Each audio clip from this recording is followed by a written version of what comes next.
সেদিন সারা রাত ধরে সুমনার পাশে বসেছিল সামিন।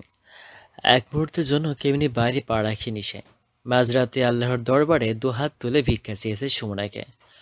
আল্লাহ শুনেছিলেন তার ফরিয়াদ। তাহাজ্জুদ নামাজ শেষ করে উঠে দাঁড়াতেই জ্ঞান ফিরে সুমনার। আল্লাহর রহমত পেয়ে সন্তুষ্ট হয়ে বারবার শুকরিয়া আদায় করেছিল সামিন। অতি আনন্দে মাহিমকে কল করে জানায়। খবর পাওয়ার সঙ্গে সঙ্গে ছুটে আসে সে। এসে চেক আপ করে স্বস্তির নিঃশ্বাস ফেলে, কারণ তখন সুমনা বিপদমুক্ত ছিল। সেই থেকে সামিনের নতুন লড়াই শুরু হয়। একদিকে তার কর্তব্য, একদিকে দায়িত্ব। সমান তালে দুদিক সামলাতে হয়েছে। সকাল থেকে রাত পর্যন্ত কর্তব্য পালন করতে হয়েছে, আর রাত থেকে সকাল পর্যন্ত দায়িত্ব। সামিন এমন বহু রাত পার করেছে নির্ঘুমে। আবার এমন হয়েছে সে দুটো খাবার খাওয়ার মতো সময় পায়নি। এত কিছুর পরেও সামিন কখনো বিরক্ত হয়নি তার দায়িত্ব পালনে। সুমনার পাশে থাকা, তার মনের সাহস জুগিয়ে দেওয়া, তাকে একটু একটু করে সুস্থ করে তোলা, সবকিছুতেই সুমনার পাশে থেকেছে সামিন। অবশেষে সে সফল হয়েছে। পুরোপুরি 6 মাস লেগেছে তার সুস্থ হতে। তবে এর পেছনে শুধু সামিনের অবদান ছিল না। রফিকুল্লাহ থেকে শুরু করে মাহিম, মাহমুদুল, এদের অবদানের কথা ভুলতে পারা অসম্ভব। সুমনা ধীরে ধীরে সুস্থ হচ্ছিল, আর কেমন যেন চুপচাপ হয়ে যাচ্ছিল। কারোর সঙ্গে মন খুলে কথা বলতে চাইতো না, হাসতে চাইতো না, ঠিকমতো খাবার খেত না, সবসময় একা থাকতে চাইতো। অন্ধকারটা যেন একটু বেশি প্রিয় হয়ে উঠেছিল তার কাছে। সে সময় সবার একটাই মূল উদ্দেশ্য ছিল সুমনাকে ট্রমা থেকে বের করা। তখন থেকেই সব সময় কেউ না কেউ একজন সুমনার কাছে ছিল, তার সাথে গল্প করেছে, তাকে সময় মতো খাইয়েছে, সময় অসময়ে হাসিয়েছে। সানিম ভিডিও দেখে প্রতিদিন বিভিন্ন রকমের খাবার বানিয়ে এনে খাইয়েছে সুমনাকে। সবার আদর, স্নেহ, ভালোবাসায় আবারও সুমনা সেই আগের চঞ্চল সুমনায় পরিণত হয়েছে। চোখের পলকে কেটে গেল কটা বছর। আজ সুমনার এসএসসি পরীক্ষার শেষ দিন। ভোরবেলা থেকে গুড়ি গুড়ি বৃষ্টি হচ্ছে। বৃষ্টি উপভোগ করতে ব্যালকনিতে এসে দাঁড়িয়ে আছে সুমনা। দুহাত বাড়িয়ে বৃষ্টি ছোঁয়ার চেষ্টা করছে। সামিন ঘুম থেকে উঠে পাশে সুমনাকে দেখতে না পেয়ে উঠে ওয়াশরুমে দেখল সেখানে নেই। বেলকনির দরজা খুলে ভেতরের দিকে তাকাতেই সুমনাকে দেখতে পেল। নিঃশব্দে এগিয়ে গিয়ে সুমনার পাশে দাঁড়িয়ে উচ্চ স্বরে বলল, কি হচ্ছে এটা? আর কোনো কাজ নাই? সুমনা চমকে পিছনে ফিরে তাকালো। ধোয়াদের পানিটুকু সাবিনের দিকে ছিটিয়ে দিয়ে চোখ বড় করে ঝাড়ে ছুটে বলল, ভয় দেখালে কেন? তোমার কি এছাড়া আর কোনো কাজ নেই? সবসময় ভূতের মতো পেছন থেকে এসে ভয় দেখাও। যদি ভয় পেয়ে মরে যাই তখন কি হবে বলো তো? কি আর হবে, বড় একটা মেয়েকে বিয়ে করবো যাতে তার সাথে সংসার করতে পারে। নাক ফুলিয়ে সুমনা বলল, আমি যদি মরে যাই তাহলে তোমাকে নিয়েই মরবো একদম। আমি একা কেন মরবো? আর তুমি নতুন বউ নিয়ে ঘর সংসার করবে, তা তো কখনো হবে না। তুমি এপারেও আমার আর ওপারেও আমারই থাকবে, বুঝছো পণ্ডিত মশাই? সাবিন মুচকি হেসে সুমনের কাঁধের উপর দু হাত রেখে নিজের কাছে টেনে নিত। আগের তুলনায় অনেকটাই উচ্চতা বেড়েছে সুমনার। এখন আর তার সামনে হাঁটু গেঁথে বসতে হয় না। দাঁড়িয়ে থাকা অবস্থায় সুমনা ছুঁতে পারে সামিনের মুখমণ্ডল। সুমনার মুখের উপর হালকা ঝুঁকে সামিন বলল, তুমি কবে থেকে এত হিংসুটে হলে বলো তো? আগে তো এমন ছিলে না। আগে তো আমি একটা মাথা মোটা ছিলাম, যার কারণে নিজের জিনিস নিজে চিনতে পারিনি, কিন্তু এখন তো আমি খুব চালাক হয়েছি, তার জন্যই তো একটু হিংসে হয়। এখন যেহেতু চিনতে পেরেছো, নিজের জিনিস তাহলে আগলে রেখো। নিজের জিনিস নিজের কাছে রাখো, নয়তো হারিয়ে গেলে খুঁজে পাওয়া অসম্ভব। তার মানে তোমার হারিয়ে যাওয়ার ইচ্ছে আছে? না, ইচ্ছে ঠিক নেই, তবে বলাও তো যায় না কখন কার হাত ধরে হারিয়ে যায়। সুমনা ভ্রুকুসকে দুহাতে সাবিনের গলা চেপে ধরে নাক ফুলিয়ে দাঁতে দাঁত চেপে বলল, গলা টিপে মেরে ফেলবে একদম। গলা টিপে দিলে তো মরেই যাব, তার চেয়ে বরং আদর দিও, তোমার হয়ে বেঁচে থাকবো। সাবিনের চোখ থেকে নিজের চোখ সরিয়ে নিয়ে সুমনা বলল, আমার তাড়া আছে, ছাড়ো। এতক্ষণ ছিল না? ছিল। তবে এখানে দাঁড়িয়েছিলে কেন? বৃষ্টি দেখছিলাম। জীবনে কি বৃষ্টি দেখোনি নাকি? না, দেখিনি। আজকে বৃষ্টিটা ভীষণ সুন্দর। তোমার চেয়েও কম সুন্দর। চলো না ভিজে আসি। পাগলে পেয়েছে? কটা বেজেছে তার খেয়াল আছে তোমার? দ্রুত গিয়ে তৈরি হও। সেই অ্যাক্সিডেন্টের পর থেকে আবার যখন নিয়মিত স্কুলে যাচ্ছিলাম, তখন থেকেই তুমি আমাদের স্কুলে ছেড়ে আসো। কিন্তু তুমি কি জানো আমি বাবাকে কতটা মিস করি? বাবা খুব ভালো, তোমার মতো খিটখিটে মেজাজের নয়, বুঝলে? তোমাদের স্কুল থেকে বাবার অফিস কত দূর জানো তুমি? কখন গিয়েছিলে বাবার অফিসে? তোমাদের স্কুলে ছেড়ে দিয়ে বাবার অফিসে যেতে খুব ঝামেলা হয়। কখনো কখনো সময় মতো পৌঁছাতে পারে না, তবুও তোমাদের কাছে কখনো বলেনি যে তার এভাবে যাতায়াত করার সমস্যা হয়? কিন্তু আমি বাবাকে তো একদিন জিজ্ঞেস করেছিলাম, তখন বাবা বলেছিল স্কুল থেকে কাছেই অফিস। তোমাকে সত্যি বললে তুমি একাই স্কুলে যাতায়াত করতে চাইতে, তার জন্য হয়তো বলেনি কিছু। বুঝলাম এবার। এখন ফ্রেশ হতে যাও। তুমি না ছাড়লে কি করে যাব? তোমাকে একদমই ছাড়তে ইচ্ছে করছে না। তাহলে কোলে নিয়ে বসে থাকো। শুধু কোলে নিয়ে বসে থাকলে কি চলবে ম্যাডাম? তাহলে আর কি করতে হবে শুনি? আপনাকে কিছু বললেই তো লজ্জায় নীল হয়ে যান। আর ওইদিকে অল্প কয়েকদিন আগে বিয়ে করে মাহিম বাবা হতে চলল, আর এদিকে আমি বুড়ো হয়ে যাচ্ছি, অথচ আজও নিজের বউকে আদর ভালোবাসা দিতে পারলাম না। এর চেয়ে বড় দুঃখের বিষয় আর কি হতে পারে? মা বোধহয় ডাকছে আমায়। শামিনীর হাত দুটো সারানোর খুব চেষ্টা করছে। সুমনা পালিয়ে যাচ্ছে বলে আরো শক্ত করে চেপে ধরছে নিজের সাথে। এভাবে থাকতে উসখুস লাগছে তার, খুব অস্থির লাগছে। ক্রমশ সামিনের চাহনি গভীর হচ্ছে, ঘোর লেগে যাচ্ছে তার। সুমনা টের পেয়ে গেল। সুমনের কোমর থেকে হাত ছড়িয়ে তার মুখটা নিজের মুখের দিকে তাক করে সামিন বলল, অনেক তো হলো, এবার কি উচিত আমাদের সম্পর্কটা আরো মজবুত করা, আমাদের সম্পর্কটার পূর্ণতা দেয়া? সামিনের চোখে চোখ রাখা সম্ভব হচ্ছে না। তার চোখে কিছু একটা আছে যেটা খুব করে কাছে টানতে চাইছে সুমনাকে। ঘন ঘন শ্বাস নিচ্ছে। মুহূর্তের মধ্যেই শরীর ঠান্ডা হয়ে গেল। কোলাতে না পারে চোখ দুটো বন্ধ করে নিল। সামিন তার প্রশ্নের উত্তর হিসেবে পেলে শুধুই নীরবতা। সুমনের কপালে আঁকড়ে পড়া সেই ছোট্ট ছোট্ট চুলগুলো ফু দিয়ে সরিয়ে বলল, তোমার নীরবতা কি তোমার সম্মতি ধরে নেব? জানি না আমি। যদি বলি তুমি এটাই চাও? তবে চাই। সত্যি কি চাও তুমি? যে মানুষ আচার আচরণে বুঝতে পারে না আমি কি চাই, সেই মানুষটা রচনা লিখে ফেললেও বুঝবে না। বুঝেছিলাম, তবে তুমি তখন এতটাই ছোট ছিলে যে আমি বুঝেও না বোঝার মতো ভান করেছিলাম। গ্রামে এমন অনেক মেয়ের বিয়ে হয় যাদের বয়স অল্প, তবে তাই বলে কি তারা সংসার থেকে পিছিয়ে আছে? নেই তো। হতে পারে যদি স্বামী স্ত্রীর বয়সের মিল মতো থাকে, কিন্তু তোমার আমার বয়সের আকাশ পাতাল পার্থক্য, তাই এক্ষেত্রে একেবারেই অসম্ভব ছিল। তুমি যেটা বলেছো সেটা ঠিক, কিন্তু আমি এমনও দেখেছি যে প্রথম স্ত্রী মারা গিয়েছে আর দ্বিতীয় বিয়ে করেছে 14 থেকে 15 বছর বয়সের একটা মেয়েকে। তারা দিব্যি সংসার করে যাচ্ছে, আবার বিয়ের 1 বছরের মাথায় তারা বাবা মাও হয়ে যায়। সে লোক কখনোই তার স্ত্রীকে ভালোবাসেনি, কারণ যে যাকে ভালোবাসে সে তাকে দুঃখ তো দূরে থাক, দুঃখ দেওয়ার কথা ইন্টেনশনে আনতে পারে না। অবশ্য সে তার চাহিদা মেটাতে বিয়ে করেছে এবং সে তাই করেছে। কখন এটা ভাবেনি এজন্য ঠিক কতটা খেসারত দিতে হবে মেয়েটাকে।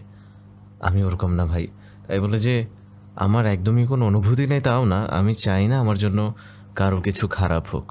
তা আমি আগে থেকেই বুঝতে পেরেছি, তুমিও যদি তাদের দলের হতে তাহলে এই মুহূর্তে আমার কোলে 3-4টা বাচ্চা থাকতো। কথাটা বলেই খিলখিল করে হেসে উঠল সুমনা। তার হাসি দেখে সামিনও হাসতে শুরু করলো। খেতে বসেছে সবাই। সুমনা মুখের খাবার শেষ করে রফিকুল্লার দিকে তাকিয়ে বলল, আচ্ছা বাবা, তোমার অফিসে কোনো পোস্ট কি ফাঁকা আছে? খাবার রেখে সবাই সুমনার দিকে গোল গোল চোখে তাকিয়ে আছে। চোখ ঘুরিয়ে সবার এমন অবস্থা দেখে বলল, কি হলো? পৃথিবীতে এমন কথা কি আমার আগে আর কেউ বলেনি, নাকি আমিই প্রথম? কোনটা?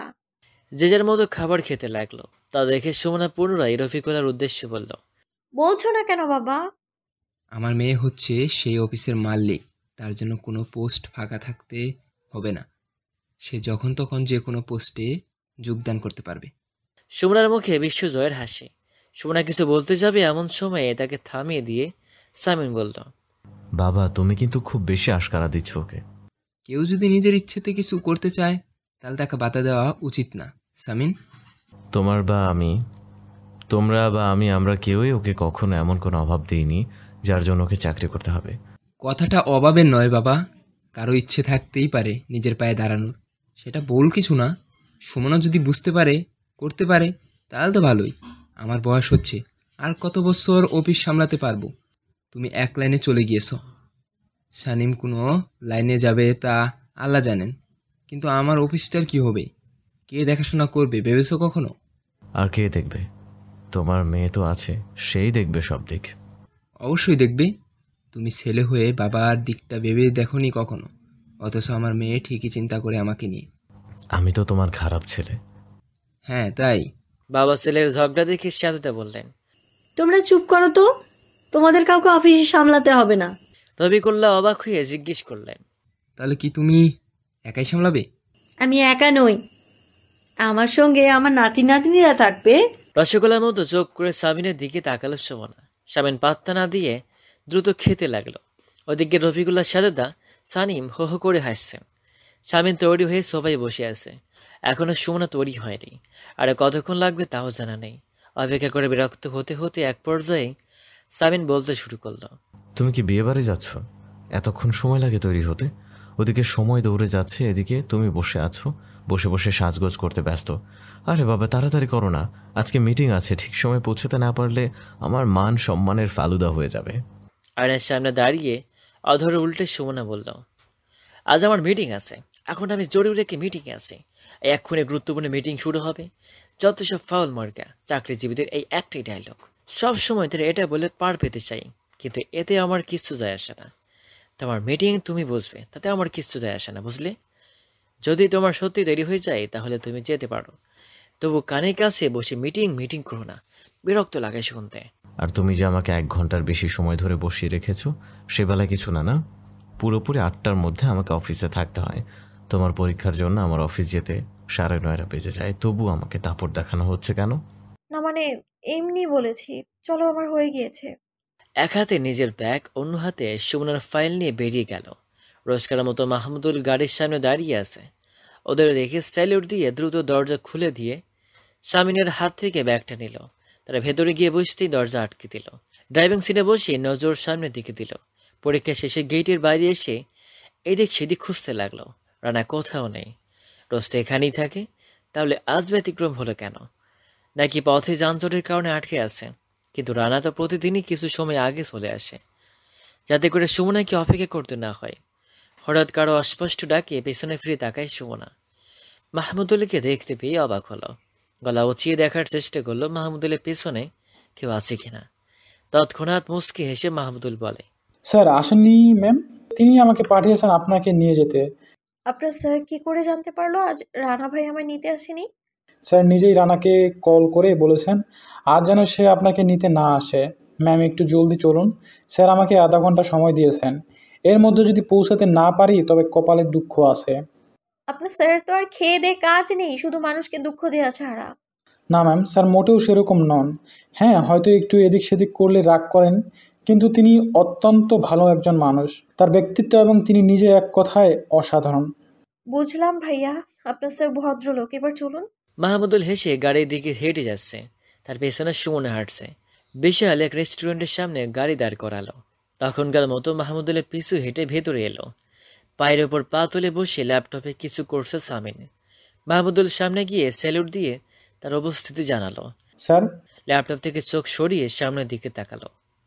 ফোনের সময় দেখে একগাল হেসে সামিন বলল, শাবাশ মাহমুদুল, আধ ঘন্টা হতে আর 2 মিনিট বাকি, তার আগেই দেখি তোমরা চলে এসেছো। মাহমুদুল মুচকি এসে ছোট্ট করে বলল। জি স্যার। ইশারা করে সুমনাকে বসতে বলল। ইশারা বুঝতে পেরে চুপচাপ বসে গেল। মাহমুদুল সোজা হয়ে দাঁড়িয়ে আছে। সামিন বললে সে সেখান থেকে চলে যাবে। তাকে দাঁড়িয়ে থাকতে দেখে ইশারা করে সামনের চেয়ারটা দেখিয়ে সেখানে বসতে বলল সামিন। কিন্তু মাহমুদুল এখানে বসবে না, তাই অনুমতি নিয়ে অন্য টেবিলে গিয়ে বসল। সুমনা আয়েশ করে বসে বলল, হঠাৎ এখানে কেন? এখানে মিটিং ছিল, আর সেটা শেষ হতে হতে দুপুর হয়ে গেল। ওদিকে তোমারও পরীক্ষা শেষ, তার জন্য ভাবলাম দুজন একসাথে কিছু খেয়ে নেই। আগে বললেই হতো, সানিমকে ডেকে নিতে পারতাম। বেচারা যদি শোনে ওকে ছাড়া আমরা এসেছি, খুব রাগ করবে তাহলে। পরবর্তীতে নিয়ে আসবো, এখন তো তোমার স্কুল নেই, সারাদিন বাসাতেই থাকবে, তো যখন তখন ঘুরতে যাওয়া যাবে। তোমারই তো সময় নেই। সময় বের করে নিব। তাদের কথার মধ্যেই খাবার চলে এলো। খেতে খেতে টুকটাক গল্প করে খাওয়ার পর্ব শেষ করে পুনরায় সুমনাকে মাহমুদুলের সঙ্গে বাসায় পাঠিয়ে দিয়ে সামিন সেখান থেকে তার কর্মস্থলে ফিরে যায়। আর সামিনের জন্য রাতের খাবার ঘরে এনে ঢেকে রেখেছে। সাজেদা প্রশ্ন করে তাকে উত্তর দিতে যে সামিন নিজেই এটা করতে বলেছে। তাই আর সাজেদা কোনো প্রকার কথা বাড়াননি। দেয়াল ঘুরের দিকে তাকালো। বেশ রাত হয়েছে। সামিন ফিরে আসার সময় হয়ে গিয়েছে। যা কিছু বাকি তা এর মধ্যেই শেষ করতে হবে, নয়তো সব শেষ। চটজলদি ঘরের কাজ সেরে ফ্রেশ হয়ে এসে মূল কাজে বসে গেল। ঘণ্টাখানেক পর সামিন ঘরে প্রবেশ করলো। ঘরে শুধু ডিম লাইট জ্বালানো, পরিষ্কারভাবে কিচ্ছু দেখা যাচ্ছে না। তবে দরজা খোলার সঙ্গে সঙ্গেই তরতাজা ফুলের ঘ্রাণ আসছে নাকি। চারিদিকে ম করছে। মনে মনে ধারণা করলো আজ কিছু একটা হতে চলেছে, তবে যা হবে তা ভালোই হবে, এটা নিশ্চিত। সামিন ঘরের আলো জ্বালিয়ে বিছানার দিকে তাকালো। এবার সে আসল কাহিনী বুঝতে পারল। এক গাল হেসে সামনের দিকে এগোচ্ছে। পুরো বিছানায় গাঁদা ফুল এমনভাবে ছড়িয়ে দিয়েছে যে বিছানার চাদরটা পর্যন্ত টেনে পাওয়া যাচ্ছে না। তার উপর লাল গোলাপির পাফড়ি দিয়ে সুন্দর করে দুটো জোড়া লাভ, তার মধ্যে সামিন আর সুমনার নামের ইংরেজি প্রথম অক্ষর। লাভটারে একটু উপরে টুকটুকে একটা পরি এক হাত ঘোমটা টেনে বসে আছে, আর দুপায়ে এগোতেই তর্জনী উঁচু করে সোফার দিকে দেখালো। হাত থেকে ব্যাগটা রেখে সামিন সেদিকে গিয়ে দেখতে পেল সোফার ওপর পাজামা পাঞ্জাবি রাখা, তার উপর ছোট্ট চিরকুট, তাতে লেখা দ্রুত পড়ে এসো। সামিনও দেরি না করে গিয়ে ফ্রেশ হয়ে এলো। সুমনা আবারও তর্জনী উঁচু করে টেবিলের উপর দেখালো। সবাই বসে খাবারের প্লেটটা হাতে নিতেই খেয়াল করলো প্লেট যে জায়গাটায় উপর ছিল তার নিচেই লেখা আমি খেয়ে নিয়েছি। চট করে খাওয়া শেষ করে বিছানার কাছে এসে দাঁড়িয়ে গলা খাকড়ি দিয়ে বলল, আর কিছু করতে হবে? মাথাটা দুদিকে নাড়িয়ে না বোঝালো। সামিন সুমনার মুখোমুখি বসে আস্তে ধীরে ঘোমটাটা তুলে থুতনিতে ধরে মুখটা উঁচু করলো, সাধারণত যেমনটা নতুন বই করে। সুমনা চোখ মেলে সামিনের দিকে তাকিয়ে চোখ মুড়ে হেসে বলল, কেমন দিলাম? দারুণ। দারুণ তো হতেই হবে, কারণ এইসব আমি করেছি। তো ম্যাডাম, মাকে তার বিজনেস পার্টনার দেওয়ার জন্য তৈরি তো? সুমনা হাসি থামিয়ে লজ্জায় মিশ্রিত গলায় বলল, সত্যি আমরা অনেকটা সময় পার করে এসেছি। হ্যাঁ, আমাদের সম্পর্কটা খুবই ভালো ছিল। আমার দিক থেকে যেমন তেমন, কিন্তু তোমার দিক থেকে পরিপূর্ণ গুরুত্ব ছিল এই সম্পর্কটাতে। এত কিছুর পরেও একটা জায়গা থেকে ঠিকই শূন্য থেকে গিয়েছে। সেটা হলো আমরা ৮-১০টা স্বামী স্ত্রীর মতো ছিলাম না। শুধু এই ব্যাপারটার জন্যই আমাদের সম্পর্কটা আজও অপূর্ণ রয়ে গিয়েছে। এভাবে আর কতদিন? তাই ভাবলাম এবার সময় এসেছে আমাদের শূন্যস্থানটা পূরণ করার। আজ তোমাকে একটু বেশি বুদ্ধিমতী মনে হচ্ছে। তবে এত দিনে তোমার চোখের পর্দা খুলেছে বলো? খিলখিলিয়ে হেসে উঠল সুমনা। স্বামীন ঘরের আলো নিভিয়ে এলো। এতক্ষণে হাসি থামিয়ে চুপ হয়ে গিয়েছে সুমনা। স্বামীন এসে আগের জায়গাটায় বসল। ডিম লাইটের আলোয় মাথার উপর থেকে শাড়ির আঁচল চড়িয়ে কাঁধ থেকে সেফ টিফিন খুলে আঁচলটা নামিয়ে দিতেই সেটা খামসে ধরল সুমনা। স্বামীন গলায় ঘাড়ে চুম্বন করতে লাগলো। আঁচল ছেড়ে সেও স্বামীনের সঙ্গ দিচ্ছে। সুমনাকে শুইয়ে দিয়ে পাঞ্জাবির গলার কাছের বোতামগুলো খুলে চট করে গায়ে থেকে পাঞ্জাবি খুলে ছুঁড়ে ফেলল। সুমনার গলার একটু নিচে সুন্দর একটা তিল, তাতে মুখ ডুবিয়ে দিল।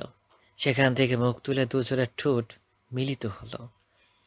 সুমনার আঙুলের ফাঁকে ফাঁকে নিজের আঙুলগুলো গুজে দিল। বিছানার উপর তার হাত দুটো চেপে ধরল। অতি সুখে চোখ দুটো ভিজে গেল সুমনার। তাদের এত দিনের অপেক্ষার অবসান ঘটল আজ। দুটো ছটফটে পাখি মিলিত হলো একে অপরের সঙ্গে। মিশে গেল দুটো দেহ, সুখ খুঁজে নিল নিজেদের মাঝে।